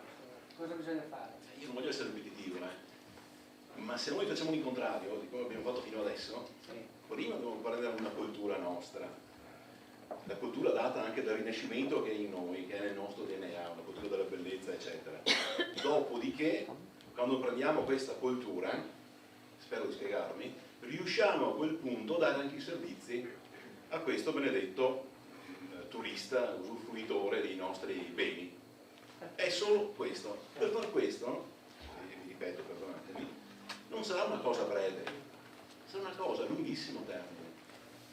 Vi faccio un piccolo esempio. La Croazia assurdamente, secondo il mio modesto parere, il comunismo l'ha salvata. Uno dice, ma come mai il comunismo l'ha salvata? Sì, l'ha salvata perché indirettamente non hanno fatto fabbriche, non hanno fatto capannoni, non hanno fatto niente, è rimasta lì ferma. Pensate, assurdamente stare fermi, l'ha salvata. Perché? Perché non ha inquinato i fiumi, che a sua volta hanno inquinato i mari, a sua volta non hanno inquinato il territorio, cosa che dicevo prima in forma succinta, questa è la realtà. Ed è conseguenziale che i turisti, non solo italiani, svizzeri, austriaci ed altro, vadano in Croazia. Una volta costava anche poco, per cui andavano ancora di più, adesso costa quasi come da noi, facevano lo stesso, perché bene o male i croati, per mezzo della nuova tecnologia, internet, eccetera, tutte queste belle cose, capiscono quello che stiamo facendo noi e il resto del mondo, danno i servizi come possiamo darli noi, ma si mangia quasi come da noi, stanno crescendo, non preoccupiamoci adesso del subito, ma stanno crescendo. Noi assurdamente dobbiamo imparare da loro. Sembra impossibile, dovremmo fare quasi un passo indietro. Avete capito il concetto? Scusa, voglio continuare. Se un domani, adesso tu mi dici non parlare di politica, ma purtroppo anche quando mangiamo un fagiolo è la politica, ragazzi miei. Per cui voglio dire, se un domani un consiglio comunale, un sindaco, un qualcuno dice costruiamo ancora fabbriche, noi che cosa dovremmo dire? Costruiamo fabbriche per deturpare ancora il territorio oppure no? Con questa logica. Ecco, questo è il punto vero. Dovremmo addirittura arrivare lì e tirare via le fabbriche, tirare via i capannoni inutili, assurdi. Noi siamo, veramente perdonatemi, se non sbaglio, e lei mi aiuti su questo, sesta potenza economica mondiale. Siamo così, tali considerati. Ma industriale, non economica, industriale. Torno ancora a ripetervi, noi abbiamo ferro, carbone, eccetera. Come possiamo essere industriali se non abbiamo le materie prime? Quali sono le nostre materie prime? E qui non mi ripeto. Chiarissimo, grazie. Dottor Zanò, prego. E poi la dottoressa.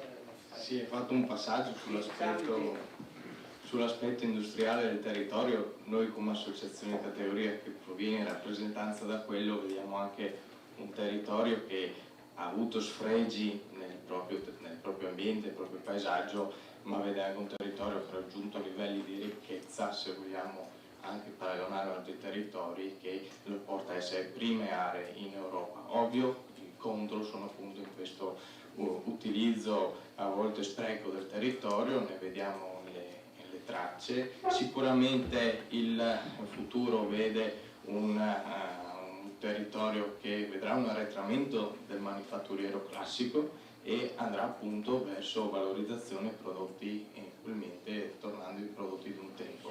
Questo è il percorso, senz'altro secondo noi deve esserci l'abbinamento delle cose, quindi dalla produzione del prodotto agricolo alla sua trasformazione, alla sua distribuzione, quindi una filiera che adesso non c'è o raramente c'è e deve essere costruita, anche perché vediamo che spesso ad esempio sulla distribuzione siamo totalmente assenti, ci sono grosse catene straniere, spesso francesi, che dettano loro le regole al consumatore, dicono loro qual è il prodotto che deve essere acquistato. Se noi ci riappropriamo di tutta la filiera, dalla produzione, quindi del prodotto agricolo, e riusciamo a seguirla, probabilmente deturpiamo meno il territorio, ma riusciamo a far arrivare il nostro prodotto al consumatore finale. Ti passo una chicca, così te la giochi bene, ce la giochiamo bene domani. Ieri a Parma c'era una zona di Treviso, pietosa secondo me da questo punto di vista, e su un angolo c'era l'asparago verde e bianco di Badoere. Io invece, che sono anche trevigiano, io GG, mi sarebbe piaciuto quello di Cimodolmo, quello di Badoere, ma anche quello di Bassano. Liberi di amare, dobbiamo liberalizzare il palato. Invece Badoere, nessuno sa dov'è Badoere, però se arriva Fred Bongusto che ci racconta una rotonda sul mare, uno si ricorda. Questa è una chicca, quindi ecco perché insieme per crescere il nostro slogan è quasi indovinato. Dottoressa Zanusa, lei cosa dice? Quest'area trevigiana dei colli di Corneliano? Allora, io penso che noi non possiamo fare altro di qualità, perché il turista qua non viene perché non ci conosce. Stupendo. E quindi noi non siamo a Venezia, noi non possiamo permetterci il lusso di trattarli male sapendo che arriverà altra gente, quindi il nostro approccio è assolutamente di qualità. Qua ci sono i paroni, se il ragazzo non lavora bene, quindi noi ci autocertifichiamo tra di noi. Non bisogna fare confusione secondo me tra quello che è la Croazia e quello che è Jesolo. La Croazia ovviamente è competitiva nei confronti di Jesolo perché sono due litorali, sono due proposte di vacanza a mare. Il prodotto che gestisco io, che tratto io, è un prodotto di dimora storica che non è delocalizzato. Ci rivolgiamo, attenzione, se sfruttiamo queste immagini e sappiamo sfruttarle bene, ci rivolgiamo a un mercato, a un turismo evoluto. Parliamo di ospiti, parliamo di turista, perché chi viene da noi ha già fatto Parigi, ha già fatto Londra, ha già fatto Roma, ha già fatto Venezia, ha già fatto tutto. Cioè sono quelli che cercano la Provenza, la Camargue, cercano un altro tipo di vacanza perché quello, diciamo così, basico è già stato fatto. Quindi potremmo riuscire a portare un portafoglio qua, una ricchezza interessante. Noi tra l'altro, a proposito di politica, siamo persone che possiamo creare lavoro e quindi siamo interessanti perché il servizio non può essere automatizzato, non può essere delegato alle macchine. Quindi possiamo creare un plus valore, una ricchezza che si ripercuote nel territorio.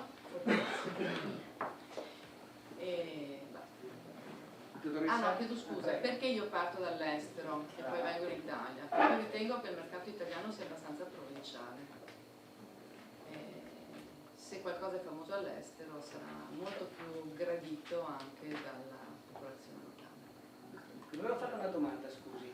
Non si potrebbe nelle giornate, chiamiamole no, per il nostro litorale, parlo con le pinzette, e portare nell'entroterra questi ospiti o questi villeggianti? Guardi, è una questione di tempo, nel senso che noi siamo una start-up e quindi non si riesce a fare tutto nel giro di pochi mesi. Io ho già fatto un accordo, per esempio, sulla Vanoterra. La Vanoterra fanno 3 milioni e mezzo di presenze e come Venezia ha un problema di riduzione della permanenza degli ospiti, quindi non è tanto a caccia di clienti nuovi, ma vuole prolungare il soggiorno.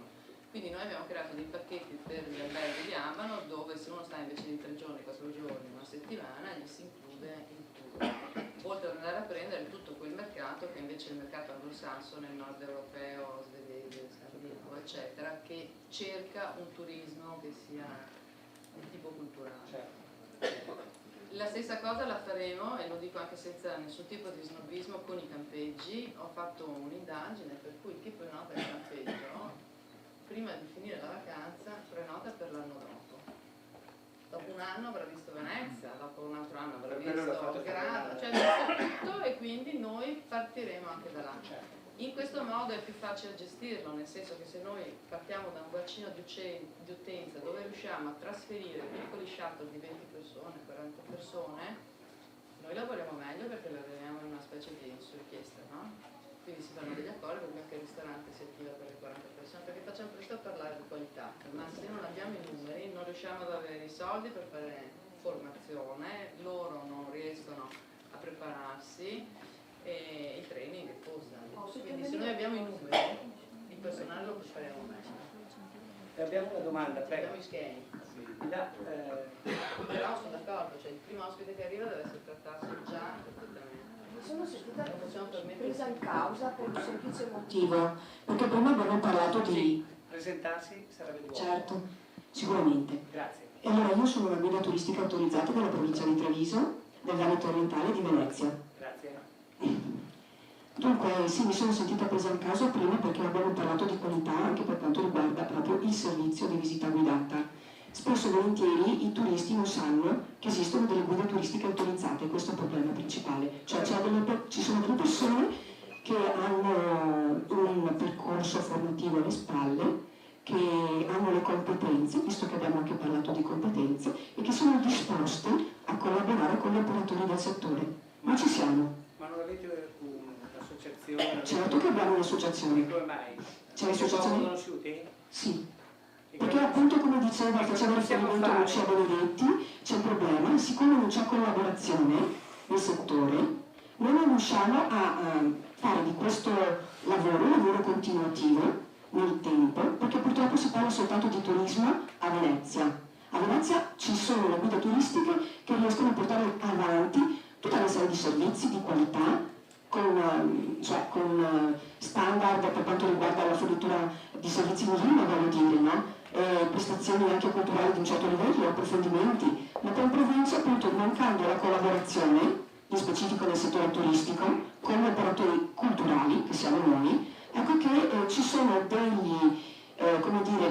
servizi che vengono fatti soltanto in maniera sporadica, e proprio perché sono in maniera sporadica non fanno numero, sono delle esperienze personali delle singole guide turistiche. Scusate, se per caso su questo fiume, invece di trovare solo sassi, eccetera, ci fosse anche qualcuno che entra in gioco e dice io conosco la provincia di Belluno, quindi se arriva il dottor Cacciatori da Este sa che c'è uno in questo club che conosce Belluno. Se abbiamo anche un'altra competenza che conosce il Basso Piave, anche che a me non mi piace chiamarlo Basso Piave, ma conosce la provincia di Venezia, e noi passeremo a quello di Venezia. Se arriva qualcuno che conosce la provincia di Treviso, io ho tirato il sasso perché l'altro giorno ero in un decoroso bello hotel e il direttore mi ha detto non ci sono competenze. Io ho detto strano, ce ne sono tantissime. La prima cosa che ho fatto, mi lega una discreta conoscenza, io non ho amici o meravigliosi conoscenti con l'architetto perché siamo trevigiani di OCG, e ho detto ma scusa, manca questo, allora chi è che deve farlo? Mia zia Matilde, la provincia, la Sacra Rota oppure lo Scendero Tiscer? Ecco a cosa serve associarsi a Tipico Piave, ecco a cosa serve far parte di Marco Polo, perché Marco Polo è solo un bigliettino da visita che racconta il mondo, le sue competenze. Certamente io non vado a fare una guida in bicicletta trekking, che non so neanche andare in bicicletta quasi, pure nemmeno il dottor andrà a fare una full immersion a un nostro associato che è Benetton, insegnare a fare la scuola del ferro battuto, quando faremo da ridere. Ecco perché facciamo queste aggregazioni, facciamo questi workshop per mettere insieme le nostre competenze, altrimenti se noi che è già la terza volta che ci vediamo, non ci siamo mai parlati o poco, adesso nascono. Allora se io so che tu sei bravo a raccontarmi la Carinzia, ti avrei invitato ieri invece di andare a, ti avrei invitato a Villa, come si dice, a Villa Mogliano a fare l'incontro con quelli della Villa Braida, grazie, che non mi veniva, a fare un incontro con i carenzini. E questo è il problema. Invece cosa siamo? Siamo delle isole, gelosi, annusiamo il profumo degli altri ma noi continuiamo a puzzare e dobbiamo cambiare questo modo di agire. Questo dobbiamo puzzare magari di profumi che non piacciono, anche la puzza ha un suo valore. Io posso intervenire a proposito per esempio delle nostre difficoltà con le cantine. Spesso e volentieri noi operiamo la domenica in questo settore e le troviamo chiuse. Bene. Cosa facciamo? Cambiate cantina. Sì, ma questa è la mentalità, come dicevamo, bisogna cambiare la mentalità. Esatto, ma allora le cantine se le abitano su tutto il disco di Gianni Morandi che nessuno le accetta. Allora qua siamo tutti una massa di guardiamo gli altri per non guardare noi, insieme per crescere. Grazie comunque, da oggi e meno sola.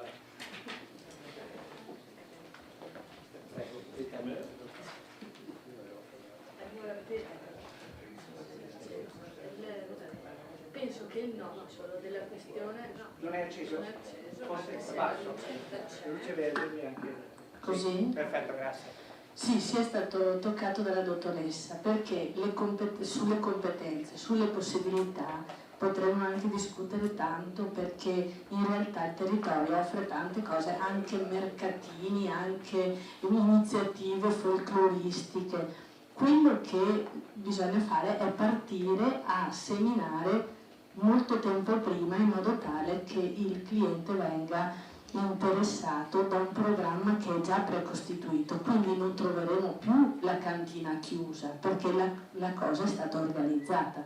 Invece noi siamo abituati ad agire sul last minute, allora uno ti chiama la sera prima e allora è logico che neanche il cappuccino viene fatto bene, perché sei sempre lì a rincorrere quello che arriva e che si inventa un itinerario che ha letto in qua in là e tu cerchi di accontentarlo. Invece la professionalità parte da questa programmazione che è un po' scientifica. Perfetto. Infatti io ho consigliato al mio meraviglioso conoscente qui di avvisarci. No, invece di andare a prendere un cappuccino che prende un carmelitano scalzo oppure un francescano. Non trovi cappuccino. Noi abbiamo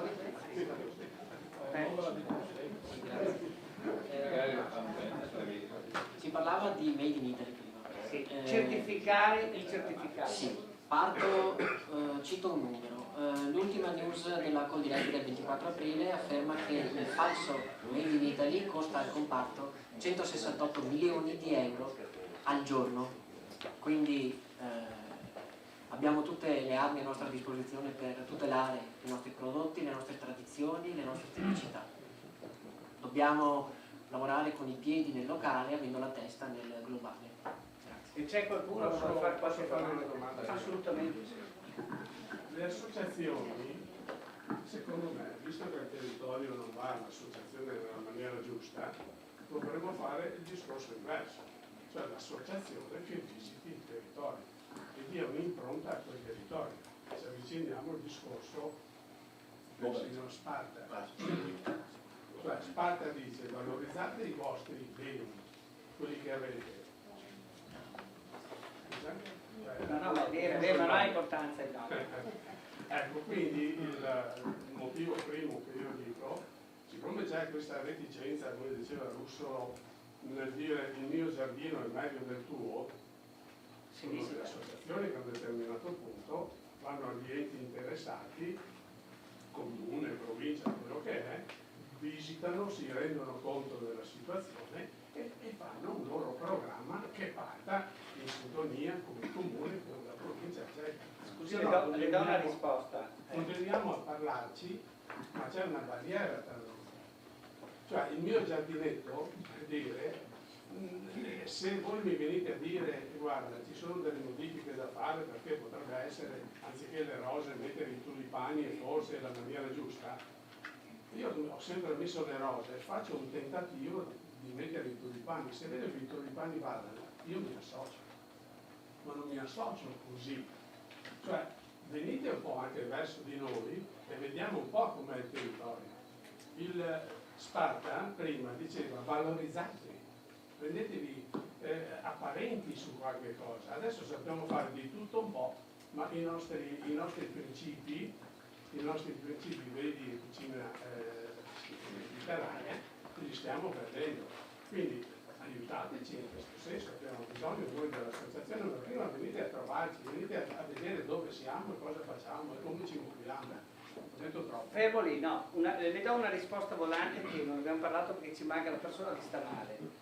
Io ho vissuto un marchio qualità in provincia di Belluno dato a tutti gli alberghi.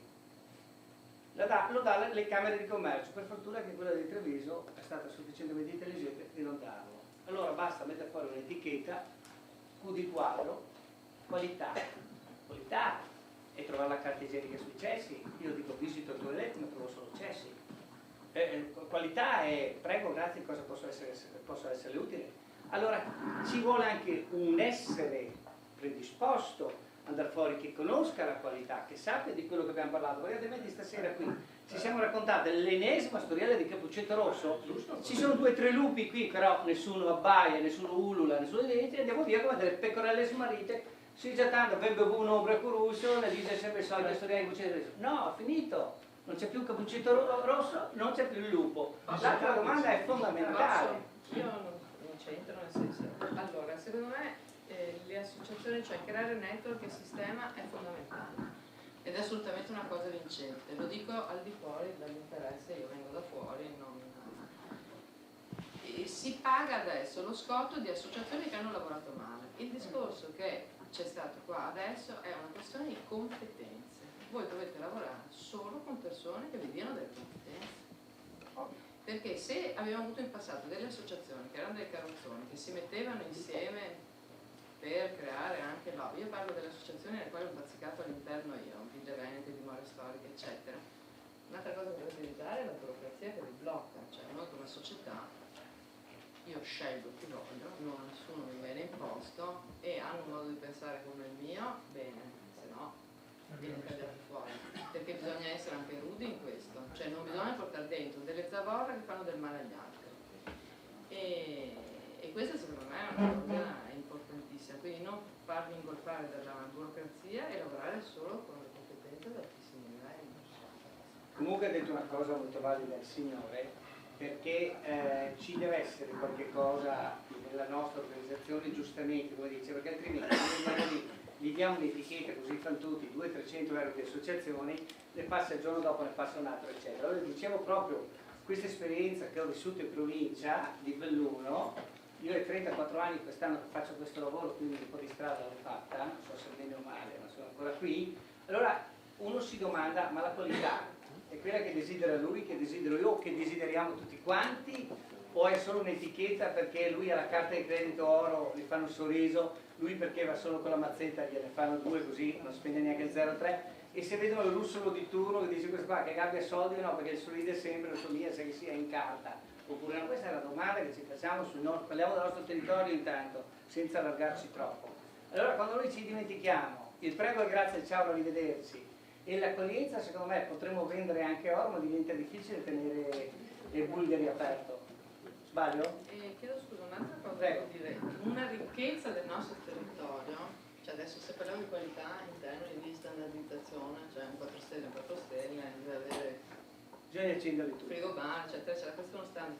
Però il fatto che ogni orticello sia diverso uno dall'altro, chi fa marketing sa che quello che viene visto come un difetto deve diventare un punto di forza, cioè giocare sulla diversità, cioè chi viene qua non è la stessa cosa. beneficio nostro, facciamo diventare una virtù, ognuno diverso, quindi uno può andare a cena fuori da solo. L'università è senz'altro bella. Scusi, abbiamo qualcuno che ha le mani in pasta? Scusi, Qualcuno che ha le mani in pasta, sotto tutti i punti di vista, prego. Si alzi pure. Si no, più romantico, educato. Certificati importanti, No, io volevo solo puntualizzare, insomma. Luca da Corte, Pastaio, Corte, Pastaio, Croera Dolomiti, che la tavolozza la dipingeremo dopo. Abbiamo fatto parte del figlio. Parlavamo di marketing, parlavamo di piccole aziende, parlavamo di associarsi, di fare il sistema, si può anche fare. Poi io faccio pasta e quindi mettere insieme gli ingredienti del territorio e, come diceva lo Sparta, ne abbiamo a quintali tutti i giorni di ottima qualità. Lasciamo fare la qualità standardizzata, che comunque viene spacciata per qualità, ma è qualità standardizzata fatta di polverine. Noi non parliamo di quella, parliamo di noi che siamo qui questa sera. Il problema delle piccole aziende, e io le dico che ho fatto decine di workshop come questi, addirittura una volta c'erano anche 4 americani che parlavano del Made in Italy in America. Sono stato a Shanghai all'Expo, ho vinto una medaglia d'argento per la pasta, tra l'altro, però anche lì Made in Italy, Made in Italy, Made in Italy. Il problema è che poi quando arriviamo in Italia si parla, ieri sera guardavo Matrix e parlavano di Oriente, Sud America, che le grandi masse si spostano. Il problema nostro, appunto, è che ci sono piccole aziende di super qualità che non sanno neanche cos'è il marketing. No, bisogna fare marketing, bisogna capire, non sanno neanche la parola cos'è marketing. Se Dio fa, io ho chiesto marketing. Però che ha fatto a pasta d'argento. Sì, esatto. Il problema che abbiamo noi in Veneto, e forse in Italia, fatto con quanto sistema medie imprese, piccole imprese, che magari, non so, forse il signor Primo Renese costa troppi soldi in quanto consulente marketing, o magari costa troppo la pubblicità, o magari costa troppo vivere in Italia, queste cose non le tocco. Costa troppo dialogare tra di noi, siamo una massa di isole, punto e a capo. Ma anche singolarmente, poi se ci mettiamo insieme magari riusciamo ad avere un marketing. Insieme potete permettervi un professionista di alto livello. Quello sicuramente sì, ma secondo me sono piccole aziende che hanno soldi e hanno possibilità economiche che comunque vale anche più dell'associazione, perché insomma in tutti gli anni si è arrivato dopo 50 anni, 60 anni di attività, senza far marketing, lavorando nell'area di 100 km, 150 km, gente che si fa ville, compra macchine, compra livello, quindi è una vita piena, agiata, quindi non serve neanche tanto il marketing. Adesso, come diceva prima, dobbiamo globalizzarci. Sì, adesso il gioco si fa duro, bisogna fare marketing, ma nessuno spiega cos'è sto marketing. Ti spiego. Il marketing è far assaggiare la tua pasta a quello che hai a porta accanto. Io le faccio di male. A porta accanto. Prego. Ci penso un attimo prima di rispondere. Prima leggo ciò che avevo scritto.